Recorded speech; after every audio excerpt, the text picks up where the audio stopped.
I already talked with you about ethics and I already covered a couple of sex-related topics, and today we will connect both of them together. Sex ethics, what is it? What does it look at? Is it important? Is it interesting for common population? More about it in a moment. But obviously before we begin I have to tell you that this is Yury Experience, and here I share my various ideas about different topics. I do 2 videos per week, Mondays and Thursdays. If you will enjoy this video, please drop a like. You can also subscribe to the channel. Let's go!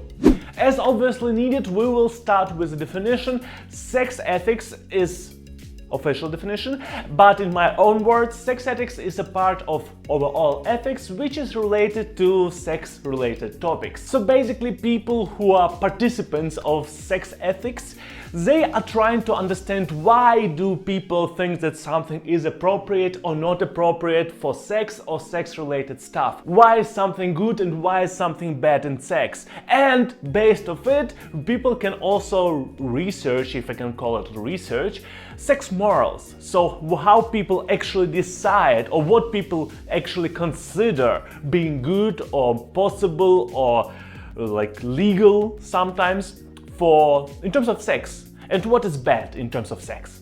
Some of the topics I already partially covered. For example, public decency. I already talked with you about public decency, about naked skin, how much of naked skin is good and how much of it is bad. Basically, these considerations about amount of naked skin is part of sex ethics. How much of naked skin is it okay to show on outside, in public spaces? And obviously how this rule are applied in this specific place during this specific time. How was it prior to now and why the development happened like that or why the development didn't happen. Also in the future I will talk at least about these 2 topics. I will maybe cover others too, but these 2 I will cover definitely because I know, because they are written down in my plan. And first of them is consent. Consent is a very popular topic nowadays. A lot of people in tolerant fields and in feminism fields are using this word left and right in order to claim some people being a victim or not being a victim, being a rape victim or not being a rape victim. And basically a lot of people define rape as sex or sexual interaction without consent of one of the parts or one of the sides. A part of this topic I already covered, age of consent, and age starting from which it is legal to participate in sex interactions with other people. And also I will talk about power dynamics, and also I will talk about withdrawing of consent and what can it lead to. But this whole trying to understand how this whole idea of consent developed itself over time, why did it develop itself over time, what are possible reasons, this is basically what sex ethics also is about. And another example that I will also cover in the future is various LGBTQ+ stuff.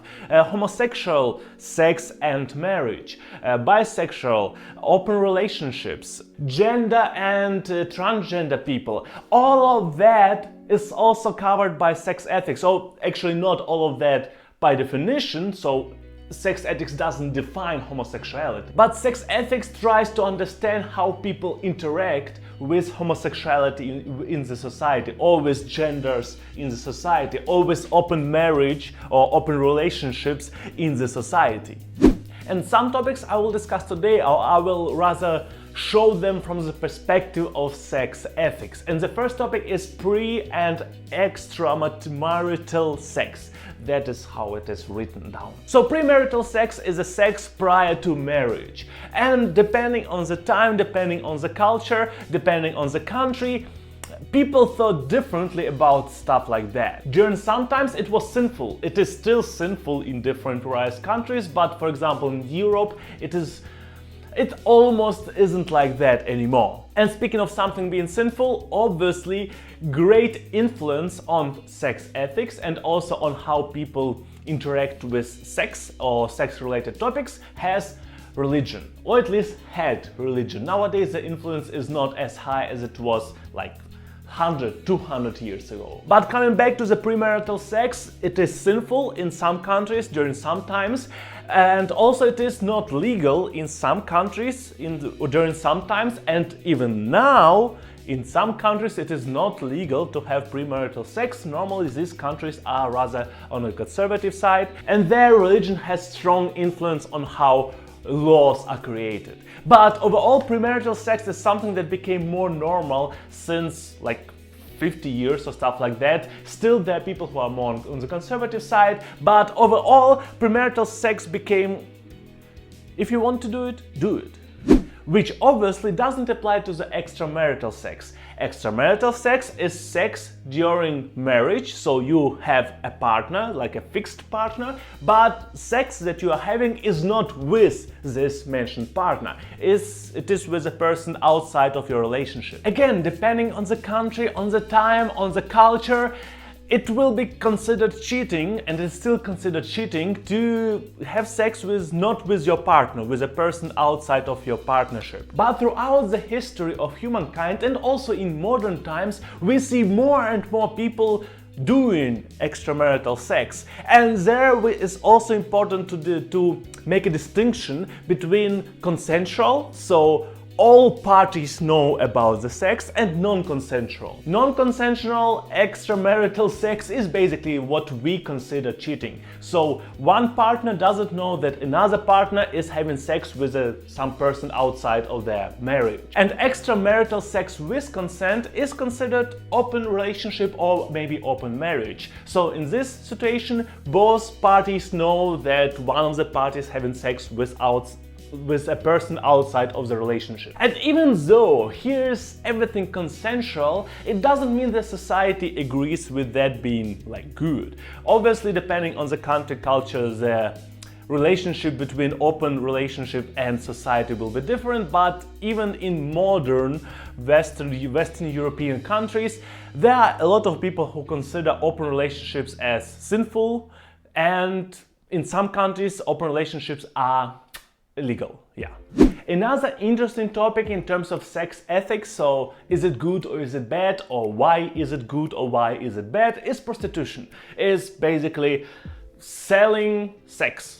Basically, you probably know that depending on the country it is legal or not legal to participate in prostitution. My personal assumption is that it also comes from religion, as on a lot of occasions everything that is related to sex and is not during marriage is considered sinful, which is why it is forbidden. And I think that illegality of prostitution in a lot of countries comes from this standpoint. Everything shall be consensual and not for money, and money makes it dirty. But is it so? Does money make sex dirty? And that's basically a good question for sex ethics. Depending on the country, depending on the culture, depending on the person, depending on the time, the answer will be different, which isn't always good. For example, illegalness of prostitution in some countries leads to the fact that the prostitutes are misused. So basically other people are telling them, I know that you are a prostitute, like doesn't matter what sex you are, and I know you are a prostitute, and if I will tell about that to police, you will be evicted, or maybe you will need to pay a fine and whatnot, so have sex with me, so I will not tell on you. Because in some countries prostitution is illegal, but not buying prostitution, so not buying sex. Selling sex is illegal, not buying sex. Is it good? Is it right? It is a great question, because at the end of the day, we put people in danger if we only prohibit selling and not prohibit buying, because yeah, that's how people kind of can be mistreated.